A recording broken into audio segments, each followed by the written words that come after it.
Hello guys, कैसे हैं आप सब लोग। आई होप आप सब लोग बहुत अच्छे होंगे और आप लोगों की पढ़ाई बहुत बहुत बहुत बहुत बहुत अच्छी चल रही होगी। तो प्यारे बच्चों, हम लोगों ने स्टार्ट किया था एटम्स एंड मॉलिक्यूल क्लास 9 का very very important chapter. Term second के अंदर ये सब आपका पूछा जाएगा, ठीक है। उसके अंदर हम लोगों ने लास्ट क्लास में डिस्कस की थी Dalton atomic theory. I hope so वो आपको समझ में आई होगी और वो समझ में भी आई है, क्योंकि इस वीडियो में बहुत लाइक्स आए हैं और आप लोगों ने खूब प्यार दिया उस वीडियो को। थैंक यू सो मच बच्चों, ठीक है। तो स्टार्ट करते हैं नेक्स्ट टॉपिक, एटॉमिक मास। अब देखो, अब तक हम क्या कर रहे थे, कुछ पुरानी बातें पढ़ रहे थे।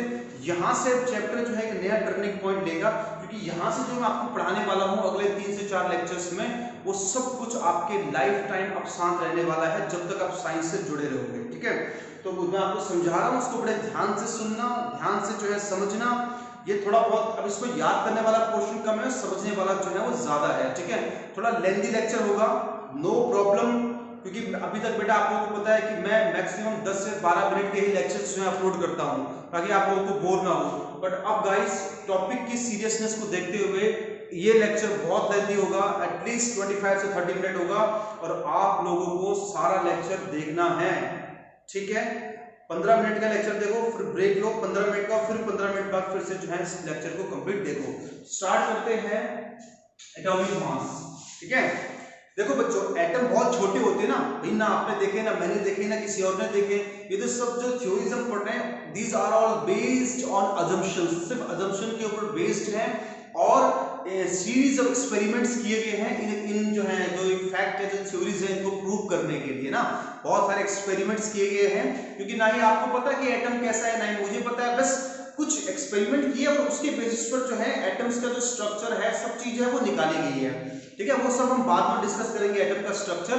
अब सबसे पहली चीज जो हम यहाँ डिस्कस करने वाले हैं वो एटॉमिक मास, मतलब एक एटम का मास। कुड यू इमेजिन कि एटम कितना छोटा होता है। एटम का जो साइज होता है ना बेटा, वो 10 की पावर -15 मीटर, इतना उसका रेडियस होता है एटम का, 10 की power -15 metre, that much small is atom. तो इतने छोटे एटम को जो है पहले तो देख पाना बड़ा मुश्किल है, और साइंटिस्ट कम्युनिटी ने इसके इनके सबके मास भी निकाल दिए, डिफरेंट एटम के मास निकाल दिए। तो कैसे उसका एटॉमिक मास जो है वो निकाला गया है, उसका जो एलिमेंट्री आइडिया है वो आपको दूंगा जितना आपके सिलेबस में है। तो एटॉमिक मास जो है यहाँ पर है बच्चों, टास्क कैसे एटम का मास निकाला गया होगा। वैसे एटम बहुत छोटा होता है। डेफिनेशन बहुत इंपॉर्टेंट है जो कि आपको लर्न करनी है। डेफिनेशन ये है इसका कि atomic mass refers to the mass of an atom. भी एटॉमिक मास का मतलब सिंपल सा मतलब है कि मास ऑफ द एटम, की एटम का मास, ठीक है। उसके बाद नेक्स्ट देखो, इट डिपिक्ट्स, इससे हमें क्या पता लगता है, मतलब एटॉमिक मास कैसे निकाला गया होगा। बेटा इसकी ब्रीफ हिस्ट्री भी है, जब आप थोड़ा सीनियर क्लासेस में आओगे तो मैं खुद आपको पढ़ाऊंगा, you don't need to worry, पूरा डिटेल में है। बट अभी 9th क्लास में उतना आपको नहीं समझ में आ पाएगा, तो सिंपल से डेफिनेशन के जरिए आप जो है चीजों को क्लियर करो ना, ठीक है। It depicts how many times an atom of an element is heavier than 1/12 of the mass of one atom of carbon, 12 of the mass of one carbon atom. आप यहां तक कार्बन 12 तक भी लिख सकते हैं इस तरीके से। इसके बाद अगर आपको नहीं लिखना तो कोई बात नहीं बच्चों, उसको मत लिखो, नो नीड टू वरी। यहां तक क्या होता है मैं समझाता हूं। बेटा देखो ऐसा है, कैसे वो एटॉमिक मास निकालते कैसे हैं। एटॉमिक मास जो है वो निकालने का फॉर्मूला होता है, एटॉमिक मास जो है वो कैसे निकालते हैं, कैसे कैसे जो है इसको डिफाइन किया जाता है कि जो एटॉमिक मास होता है वो हमेशा जो है कार्बन पहले तो हाइड्रोजन के टर्म्स में निकाला जाता था, बट बाद में जो है स्टैंडर्ड जो है वो कार्बन को ले लिया गया। कार्बन जो है उसके बहुत सारे बेटा आइसोटोप्स होते हैं। अब व्हाट इज आइसोटोप्स ये भी आपको समझ में नहीं आएगा, मतलब कार्बन कई डिफरेंट फॉर्म में एग्जिस्ट करता है, उसमें से जो मोस्ट स्टेबल होता है वो होता है कार्बन 12, मतलब कार्बन का जो एटॉमिक मास है वो 12 होता है। तो क्या होता है कि जो कार्बन है, जैसे सपोज ये कार्बन है, इस कार्बन के हम लोगों ने क्या किया बेटा, 12th पार्ट किए, 12th पार्ट 12 पार्ट कर दे कार्बन के। तो कार्बन का जो सपोज करो 12 पार्ट करने के बाद ये जो पार्ट है ये क्या है, कार्बन का 1/12 है, 1/12 of 1/12 of one carbon atom, 1/12 of one carbon atom, 1/12 of one carbon atom होता है ना ये। क्या आपको समझ में आ रहा है मैं क्या बोल रहा हूँ? मैं कह रहा हूँ ये कार्बन जो है, सपोज एक गोल रोटी है, उस गोल रोटी के मैंने 12 टुकड़े कर दिए हैं, तो जो 12 टुकड़ों में से जो है जो एक टुकड़ा होगा वो क्या होगा, उस पूरे का 1/12 होगा। 12 टुकड़े कर दिए तो 1/12 होगा, और 1/12 क्या है, 1/12 ऑफ, ये क्या है, मास ऑफ, इसको जो है हम लोग जो है डिफाइन करते हैं मास ऑफ वन कार्बन एटम, ठीक है। यानी 1/12 ऑफ वन कार्बन एटम जो होगा, कार्बन जो है उसको मैंने क्या कर दिया, 12 पीस में डिवाइड कर दिया, तो यहाँ पर जो ये पीस जो निकल के आया इसको बोलूंगा 1/12 ऑफ वन कार्बन एटम। तो एटॉमिक मास जो है वो ऐसे डिफाइन किया गया है कि जैसे इससे हमें इंडिकेट होता है कि डिपिक्ट हाउ मेनी टाइम्स, कितने टाइम्स जो है एक एटम, जो एक एटम है किसी भी एलिमेंट का, वो हैवियर है 1/12 of the mass of one carbon atom. भैया जो कार्बन एटम जो ये 1/12 जो कार्बन एटम है, इसका जो भी मास होगा ना, इसके रिस्पेक्ट में हम लोग जो है एटॉमिक मास जो है डिफरेंट एलिमेंट्स के जो है बेटा कैलकुलेट करते हैं। क्या करते हैं, कैलकुलेट करते हैं। यानी इसके मुकाबले में एटॉमिक मास क्या होता है कि मास ऑफ जो वन कार्बन एटम होता है उसके मुकाबले में कोई भी एटम जो है वो कितना हैवियर है, इसके रिस्पेक्ट में देखा गया है। मतलब इसके रिस्पेक्ट में सपोज इसका मास जो है वो 10 है, मतलब जो भी मैंने बोली, सपोज 10 है इसका मास, 1/12 का मास 10 है, तो 10 के रिस्पेक्ट में कोई एटम जो है वो कितना हैवी है, वही क्या होता है, उस एटम का एटॉमिक मास होता है। निकालने का फॉर्मूला जो है बेटा ये होता है, अच्छा एटॉमिक मास यूनिट जो है आपका होता है कि एटॉमिक मास है बेटा, इसको हम लोग एमयू में मेजर करते हैं। एमयू मतलब एटॉमिक मास यूनिट, ठीक है, एटॉमिक मास यूनिट के टर्म्स में हम लोग मेजर करते हैं। उसके बाद फॉर्मूला देखो ये निकल के आता है, जिस भी एलिमेंट का जो है, सपोज आपको जो है कि एक एलिमेंट के जो हम लोगों ने जो है वो उनके मासेस जो है वो निकाल दिए हैं, तो कार्बन 12 का जो एटम्स है उसका मास मैं निकाल लूंगा, उसको 1/12 से डिवाइड करूंगा। समझ में आ रहा है क्या? एक कार्बन एटम का मास सपोज जितना भी आपका, सपोज उसका मास 10 है। अब मुझे एटॉमिक मास निकालना है 1/12 कार्बन के रिस्पेक्ट में, तो मैं क्या करूंगा, इसको पहले तो 1/12 ये टोटल कार्बन एटम का मास था, तो इसके 1/12 का मास कितना होगा, मल्टीप्लाई बाय 1/12 कर दूंगा, 1/12 कर दिया, तो ये आ गया आपका मास ऑफ 1/12 कार्बन एटम, एक 12 कार्बन एटम का मास आ गया। जो वैल्यू आएगी उसको यहाँ पुट करूंगा, और जो एटम जो हो जाएगा उसका जो मास है एक एलिमेंट का, उसको यहाँ पुट करूंगा, डिवाइड करने के बाद जो है आपका एटॉमिक मास जो है वो निकल के आएगा। यानी एटॉमिक मास क्या होता है, इससे पता लगता है कि कोई एटम कार्बन के 1/12 एटम के मुकाबले कितना भारी है। अगर वो 8 गुना भारी है तो उसका एटॉमिक मास 8 हो जाएगा, अगर वो 10 गुना भारी है उसका एटॉमिक मास 10 हो जाएगा, ठीक है। तो मास of one carbon 1/12 carbon atom, एक कार्बन, दोबारा सुनना, मैं बार बार रिपीट कर रहा हूं, एक कार्बन एटम को 12 पार्ट में तोड़ा, जो 12 पार्ट आया है, अगर 12th जो पार्ट आया है उस 12th पार्ट के मुकाबले कोई एटम जो है इसके मुकाबले कितना भारी है।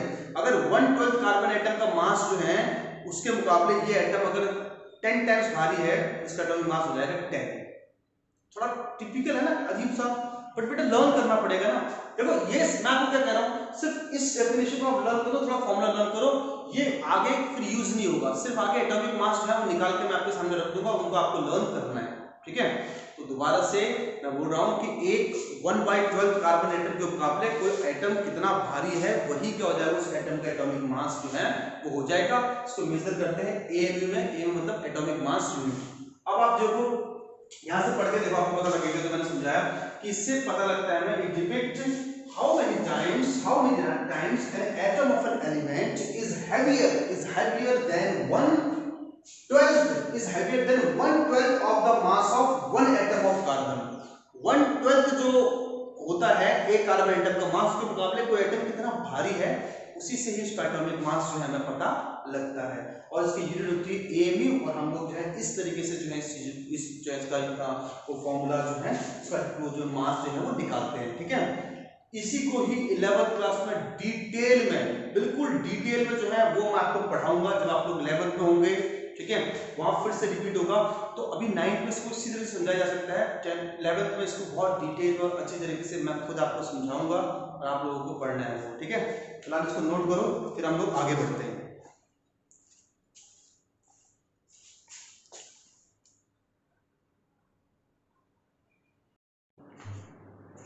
तो बच्चों वो हम लोगों ने पढ़ा atomic mass.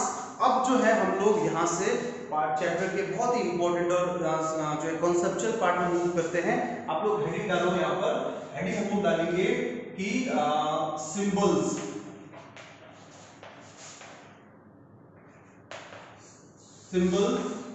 Of different atom, symbols of different atoms. Different atoms के जो है वो सिंबॉलिक रिप्रेजेंटेशन सिंबल्स हम लोग जो है पढ़ेंगे। अब कौन कौन से जो है एटम्स या फिर एलिमेंट्स, आप एलिमेंट्स लिख सकते हैं, सिंबल्स ऑफ डिफरेंट एलिमेंट्स लिख सकते हैं। एटम्स लिखने की बात है तो इसको एलिमेंट्स भी लिख देता हूं। तो बेटा ये डिफरेंट एलिमेंट्स होते हैं जो सिंबल और हम लोग एटॉमिक मास जो है उनको यहाँ पर लर्न करने की कोशिश करते हैं। प्यारे बच्चों, बहुत अच्छी तरह से जो है मैं यहाँ पर एक बार समझा देता हूँ आपको, ठीक है? तो आप लोग जो है इसको नोट कर लो।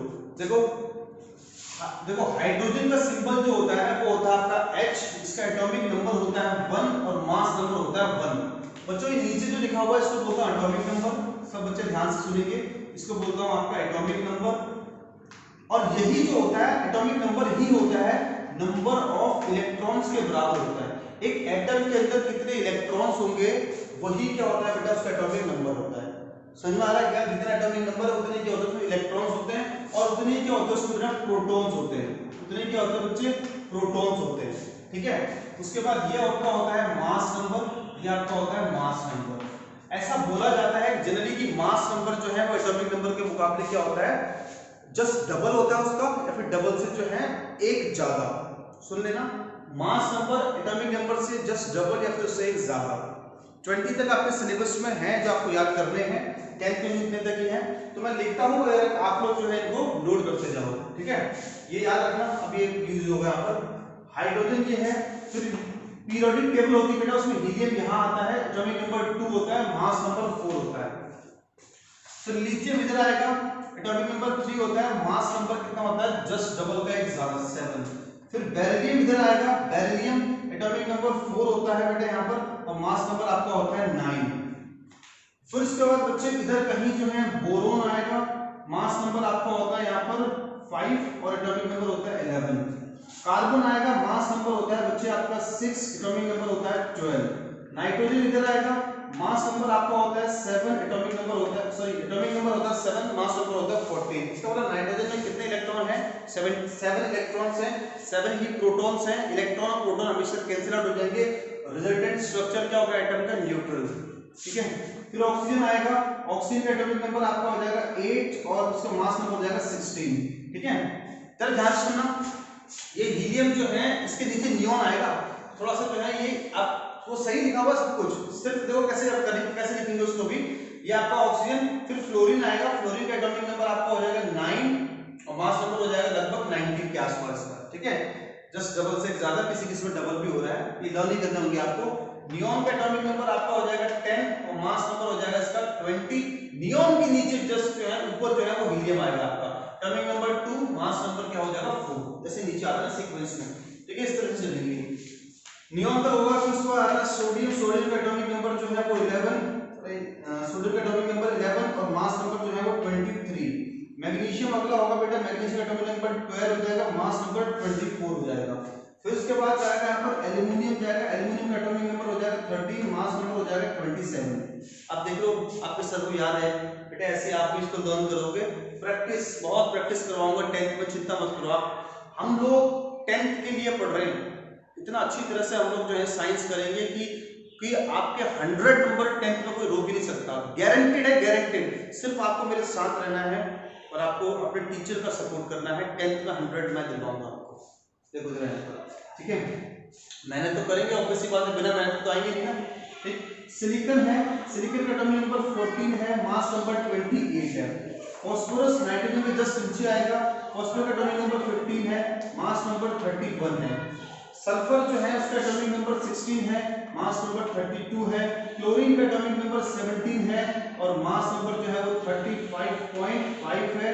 और यहाँ पर आपका आएगा नीचे आर्गन आएगा, आर्गन का एटॉमिक नंबर आपका 18 है और मास नंबर जो है वो 39 है, ठीक है? इसका थोड़ा सा 36 होना चाहिए, 39 होगा, कोई बात नहीं। पोटेशियम का एटॉमिक नंबर 19 है, मास नंबर 39 है। कैल्शियम का एटॉमिक नंबर 20 है और मास नंबर क्या है 40 है, ठीक है। तो डिफरेंट डिफरेंट एटम्स हैं जो कि मैंने आपको लिखे हैं, इनके सिंबल भी देखो, इनके सिंबल यही होते हैं, इनके सिंबल हैं और सिंबल ये होंगे तो हम जो है इनके जो है हम लोगों ने इनके मास नंबर, एटॉमिक नंबर जो है लिखे। अब ये आए कैसे हैं, बहुत अच्छी तरह से जो हम लोग इस चीज को, अभी लाइन में बेटा है ही नहीं, सीधी सी बात है, आपके 11th क्लासेस में है, इनके कैसे निकाला होगा वही सिखाएंगे, बट अभी आपको जो है इनको लर्न करने हैं। कैसे लर्न करोगे, हाइड्रोजन, हीलियम, मेरे साथ बोलो, चलो बोलो बोलो, hydrogen, helium, lithium, beryllium, boron, carbon, nitrogen, oxygen, fluorine, फिर नियोन, बोलो भाई बोलो बेटा, नियोन, फिर उसके बाद सोडियम, फिर magnesium, aluminium, silicon, phosphorus, sulphur, chlorine, argon, potassium, calcium. बार बार इस वीडियो को रिपीट करके देखो, इसी को 20 तक जो है आप मेरे साथ बोल बोल के याद करो तो आपको याद हो जाएगा। एक बार रिपीट करके देखो, आपको पता लग जाएगा, ठीक है। इनके एटॉमिक नंबर्स सीक्वेंस ऑर्डर में है, मास नंबर जो है वो आपको लर्न करने हैं इन सबके, ठीक है। तो अब ये लिखा, अब देखो उसका यूज कैसे होता है वो मैं आपको यहाँ पर सिखाता हूँ, ठीक है। अब मैं आपको यहाँ पर सिखाता हूँ, आपसे बोलेगा इस तरीके से, ठीक है बच्चे, आपसे जो है देखो ये नेक्स्ट चैप्टर में आएगा, जो मैं यहाँ पर थोड़ा छोटा सा आपको इनका सर इसकी एप्लीकेशंस क्या है, क्यों पढ़ा रहे हो हमें ये सब। देखो ऐसे बोलेगा, आपसे बोलेगा कि कैल्शियम कार्बोनेट का मास निकालो, calculate mass of calcium carbonate का मास निकालो, टोटल कितना मास होगा। अब बेटा कुछ भी नहीं है, इनके अंदर जो एटम्स है सबके मास का सम करके टोटल इसका मास आ जाएगा। कैल्शियम का एटॉमिक मास देखो, इसको कैसे कैसे लिखूंगा, इसमें कौन कौन से एटम्स है बेटा, कैल्शियम है ना इसके अंदर, कार्बन है ना इसके अंदर, और कितनी ऑक्सीजन है बच्चे, 3 ऑक्सीजन है, तो 3 ऑक्सीजन है ना, अलग अलग सबके मास का सम कर दो। कैल्शियम जो है उसका मास कितना होता है, एटॉमिक मास कितना होता है लिखवाया ना, देखो बुक ऑफ में 40 कितना होता है 40, प्लस कार्बन का कितना होगा बेटा 12, प्लस ऑक्सीजन का कितना होगा, सर एक ऑक्सीजन का 16 होता है, 3 ऑक्सीजन को उससे मल्टीप्लाई कर दो, 3 ऑक्सीजन है, तो यहाँ पर आप इसको अगर करोगे बेटा तो आपका आ जाएगा 100 AMU, 100 एटॉमिक मास यूनिट। ये क्या हो जाएगा इसका एटॉमिक मास हो जाएगा, ठीक है। और बेटा इसको ग्राम में भी लिख देते हैं आगे जाकर, ग्राम में आप AMU में भी याद करो, कोई बात नहीं, ठीक है। अब देखो CH4 का ये है, CH4 कैसे निकालेंगे बताओ, कार्बन का कितना हो जाएगा 12, प्लस हाइड्रोजन का होता है 1, कितना हाइड्रोजन है 4, कितना आ जाएगा 16 आ जाएगा, कितना आ जाएगा बेटा 16। आ रहे हैं क्या, आ रहे हैं तो चलो होमवर्क पे लिखो, चलो ये इसका होमवर्क करके लाना आप लोग, CCl4, CO2, C6H12O6 ग्लूकोज, ठीक है। या फिर उसके बाद एक हो जाएगा CH3COOH। इनके जो है आप लोग होमवर्क में सबके एटॉमिक मास जो है वो बेटा आप लोग निकालना, ठीक है। जल्दी से इसको नोट करो, तो इसके बाद हम लोग जो है अभी नेक्स्ट क्लास में और जो है इसमें चीजें डिस्कस करेंगे। चलिए इसे नोट करो बेटा।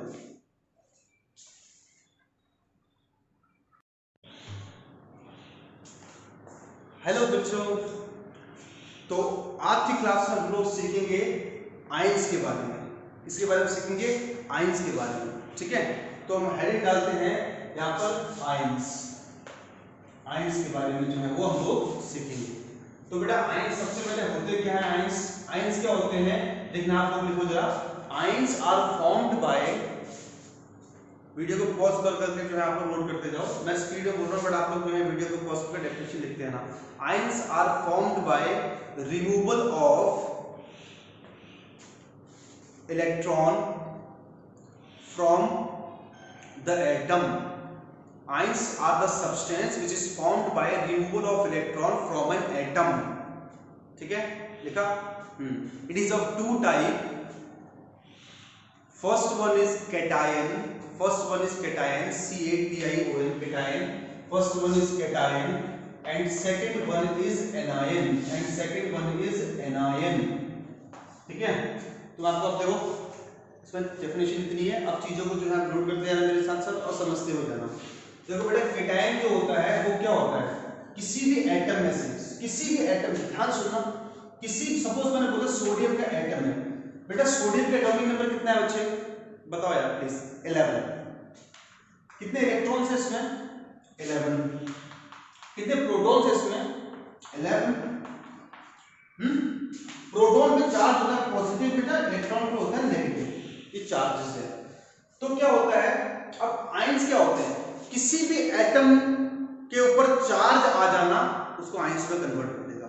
भाई कोई एक्स एटम है, अगर मैं उसके ऊपर चार्ज ले आता हूं, वेदर वो कोई सा भी हो, वेदर वो पॉजिटिव हो या फिर वेदर वो नेगेटिव हो, बस दो ही चार्ज हो सकते ना, अगर एटम के ऊपर चार्ज आएगा तो एटम आयंस में कन्वर्ट हो जाएगा बच्चे, ठीक है। तो ये जो है सिंपली अब देखो, तो अब इसमें जो है आयंस आपके दो तरह के हो सकते हैं, एक होता है केटायन, एक होता है एनायन।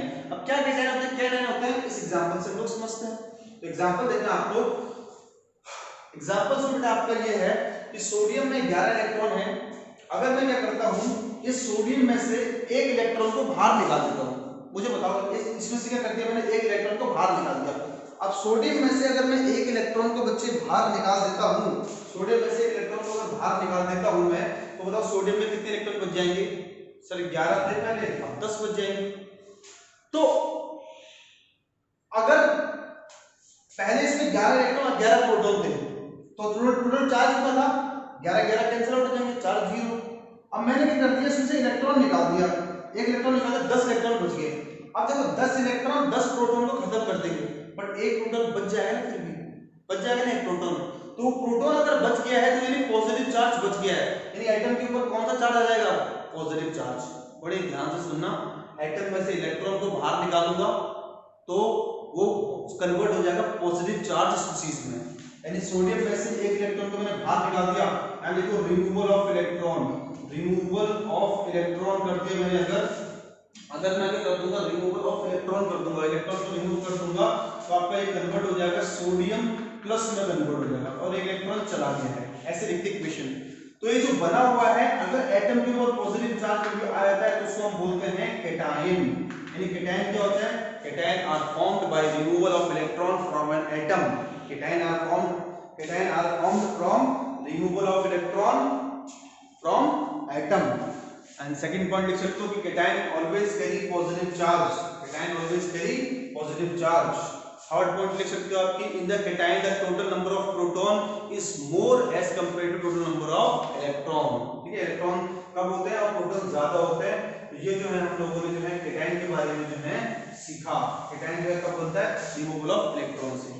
ठीक है, तो एनायन जो हो जाएगा, एनायन देखो अब बेटा किसी सपोज करो कोई भी एटम, सपोज करो फ्लोरीन है, कोई भी एटम है, फ्लोरीन एटम में नंबर 9 होता है, उसमें 9 इलेक्ट्रॉन्स होते हैं।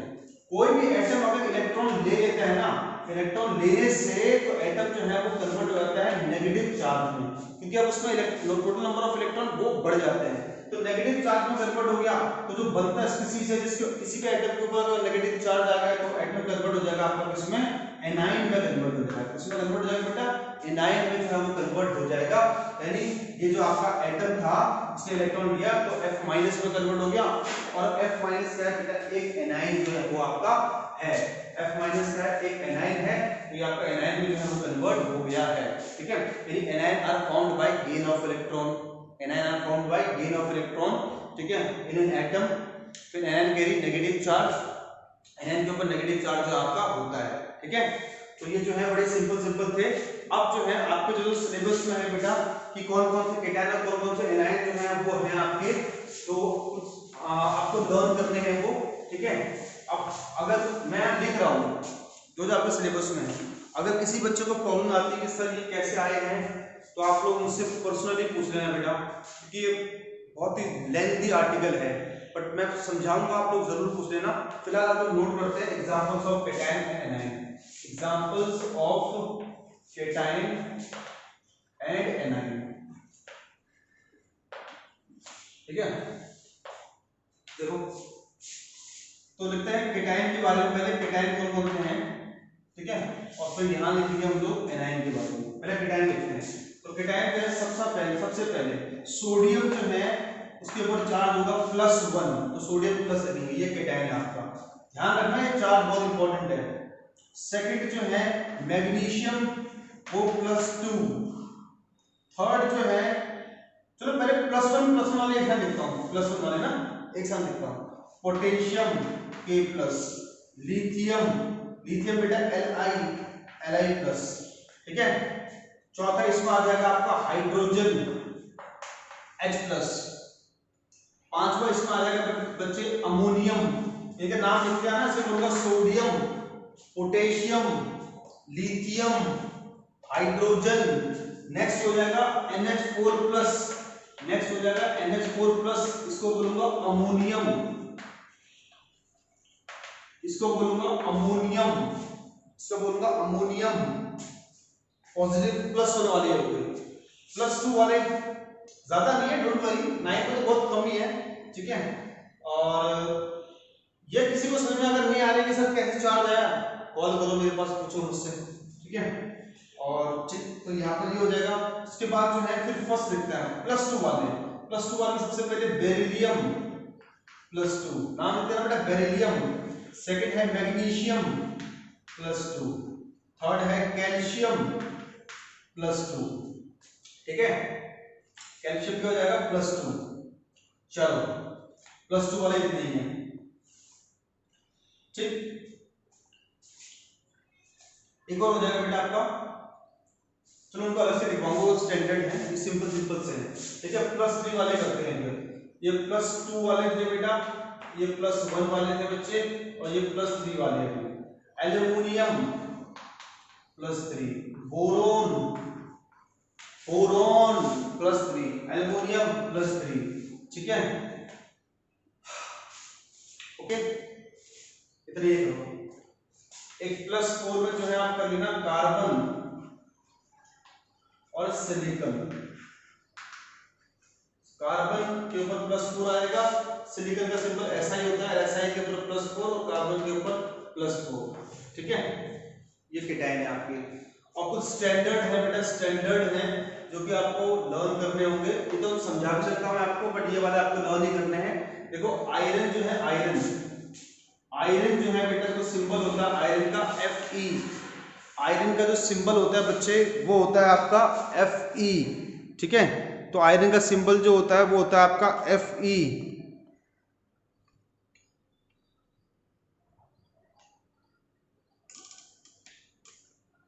एक मिनट बेटा, ठीक है। आयरन का जो सिंबल होता है वो होता है Fe, और आयरन दो फॉर्म में एग्जिस्ट करेगा। केमिस्ट्री में दो फॉर्म में एग्जिस्ट करता है। आयरन करता है Fe+2 के भी फॉर्म में, और आयरन करता है Fe+3 के भी फॉर्म में। अगर आयरन Fe+2 लिखा आएगा तो लिखा आएगा फेरस, और आयरन अगर Fe+3 लिखा आता है तो लिखा आएगा बेटा फेरिक लिखा आएगा, फेरस और फेरिक, ठीक है। अब वो आपको देगा एग्जाम में सब चीजें। सेकंड जो होता है आपका वो होता है कॉपर बेटा दो फॉर्म में एग्जिस्ट करता है। कॉपर होता है तो कॉपर+1, एक कॉपर होता है कॉपर+2 के फॉर्म में, दोनों फॉर्म में एग्जिस्ट करता है कॉपर की। कॉपर+1 जो है उसको लिखना क्यूप्रस, CuPrus, क्यूप्रस, और कॉपर+2 हो जाएगा क्यूप्रिक, CuPric, क्यूप्रिक, ठीक है, क्यूप्रिक। तो ये दो आपने जो है ये केटायन के बारे में आपने बेटा लर्न किया अभी। अब इसके बाद जो है वो आपको एनायन जो है वो मैं लिखवाता हूँ, कौन कौन से एनायन है, सारे अपने सिलेबस में है। और आपकी बुक में जो है एक चार्ट दे रखा है, आप देखें जरा, एटम्स एंड मॉलिक्यूल्स में येलो कलर का चार्ट दे रखा होगा, उसमें सारे जो है चीजें लिखी हुई है। लर्न तो करनी पड़ेगी आपको बेटा, ठीक है, कोई दिक्कत नहीं है। एक बार इसको आप समझ के करोगे तो ये हो जाएगा। नेक्स्ट लिखते हैं बेटा इसमें एनाइन के बारे में, एक बार ना एनाइन के बारे में। एनाइन क्या होता है, देखो भाई एनाइन जो होते हैं वो इलेक्ट्रॉन की गेन करने से बनते हैं। कौन कौन से आपके सिलेबस में वो लिखते हैं, ठीक है। तो एनाइन में जो है सबसे पहला जो है वो आपको माइनस वाले, तो Cl के ऊपर माइनस आएगा, क्लोराइड बोलते हैं इसको, लिख लो भाई क्लोराइड। सेकंड आपका आएगा F के ऊपर माइनस, सेकंड आपका आएगा F के ऊपर माइनस, जिसको हम बोलते हैं फ्लोराइड, इसको हम बोलते हैं फ्लोराइड, लिख लो। थर्ड जो होगा आपका ठीक है, Cl माइनस F माइनस, अगला जो हो जाएगा आपका माइनस वाला ही ना, ठीक है, यही है, दो है माइनस वाले, ठीक। सेकंड लिखते हैं कि -2 वाले, ये -1 है, -2 वाले उसको भी लिख लेते हैं। फर्स्ट आपका है बेटा -2 वाले में ऑक्सीजन के ऊपर -2 ऑक्साइड, सेकंड आपका है बेटा सल्फर के ऊपर -2 सल्फाइड। जो सिंपल सिंपल है वो लिखवा रहा हूं, स्टैंडर्ड वाले अलग से लिखवाऊंगा। -3 वाले जो है वो कौन से हैं वो भी नोट कर लेते हैं। फर्स्ट है आपका नाइट्रोजन, नाइट्राइड, NITRIDE नाइट्राइड। अगला है सेकंड है फॉस्फाइड, फॉस्फाइड होगा PHOSPHIDE फॉस्फाइड, ठीक है। -3 वाला हो गया। -4 जो है बेटा वो आपको फिलहाल इसमें सिंपल में कोई नहीं होता, ठीक है। 1 2 3 4 5 6, ठीक है, यही है। अब कुछ स्टैंडर्ड करते हैं, स्टैंडर्ड जो है उनके नाम याद करते हैं। तो स्टैंडर्ड एनाइन और स्टैंडर्ड कैटायन ना, स्टैंडर्ड एनाइन, तो स्टैंडर्ड है बेटा स्टैंडर्ड एनाइन। तो स्टैंडर्ड एनाइन बेटा कौन होता है आपके, इसमें सबसे पहला आपका आएगा, बहुत ही अच्छी तरह से करना है इनको। सबसे पहला आएगा फॉस्फेट PO4-3, लिख लो उसमें PHOSPHATE फॉस्फेट। नेक्स्ट सेकंड जो आ जाएगा वो आपका आ जाएगा CO3 के ऊपर -2, इसको बोलता हूं कार्बोनेट, इसको बोलता हूं कार्बोनेट। मुझे पता है कि कई बच्चे पूछ रहे हैं सर इतना क्यों लिखवा रहे हो, इतने सारे क्यों जरूरी याद करने। बेटा क्या करूं, आपके सिलेबस में सारे हैं और इससे फॉर्मूलाज बनाना हम लोग सीखेंगे। ये बिना लर्न करे तो हो ही नहीं सकते, फॉर्मूला आपको बना नहीं पाओगे आप। थर्ड आपका है nitrate NO3 minus NITRATE nitrate. आप लोग इतने से अगर इतने से डर गए तो बेटा जो ट्यूशन बच्चे आते हैं यहाँ पर पढ़ने के लिए मेरे पास, बहुत सारे लिखवा रखे हैं उनको, तो आप लोग अभी डरे नहीं, करें बेटा, समझ के करें, हो जाएगा। फोर्थ जो है बेटा नाइट्रेट हो गया, अगला फॉस्फेट कार्बोनेट, ठीक है, वेरी गुड। और नेक्स्ट है अपना सल्फाइड, नेक्स्ट है बेटा सल्फाइड, सल्फाइड सल्फेट होगा, सल्फेट SO4-2, इसको बोलूंगा SULPHATE सल्फेट, इसको बोलूंगा बेटा सल्फेट, ठीक है, सल्फेट। कुछ स्टैंडर्ड है इसमें। फिफ्थ जो आएगा आपका बेटा, फिफ्थ जो आएगा वो आपका आ जाएगा बाइकार्बोनेट, बाइकार्बोनेट या फिर इसको लिख लो हाइड्रोजन कार्बोनेट, हाइड्रोजन कार्बोनेट, ठीक है, हाइड्रोजन कार्बोनेट। इसका सिंबल होगा बेटा HCO3 के ऊपर माइनस, ये सिंबल होगा सिंपल सा, ठीक है। सिक्स्थ इसमें जो है वो आपका जाएगा सल्फेट हो गया, एक आपका हो जाएगा NITRITE नाइट्राइट, वो आपका हो जाएगा NO2 माइनस, ठीक है। सेवंथ आपका हो जाएगा हाइड्रो ऑक्साइड, हाइड्रो ऑक्साइड, उसका सिंबल हो जाएगा OH के ऊपर माइनस। बहुत सारे हैं बट अभी चलो आप इतने ही लिख करो, कोई बात नहीं, इतने नोट करो। इन एनाइंस को, डिफरेंट एनाइंस को नोट करो, और हम लोग जो है इनसे फॉर्मूलाज बनाना, कैसे बनाते हैं फॉर्मूलाज, वो सीखेंगे हम लोग नेक्स्ट क्लास में, ठीक है। तो तब तक के लिए बेटा मिलते हैं नेक्स्ट क्लास में।